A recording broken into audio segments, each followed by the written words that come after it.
Imagine living in a society where pain doesn't exist, but neither does love, laughter, or even the color of the sky. That's the world of the giver.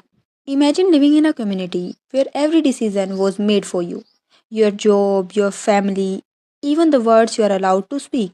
That's the unsettling world of the giver. At first, it feels safe, but then we meet Jonas, chosen to be the receiver of the memories. And suddenly, the cracks begin to show. Reading The Giver felt like opening a hidden drawer in my own mind.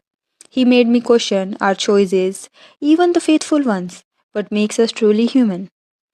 This timeless story reminds us that true humanity lies in freedom, individuality, and the courage to feel deeply. This story will make you question your choices in life and the decisions you make on your journey of life. The Giver reminds us that safety without freedom is no life at all.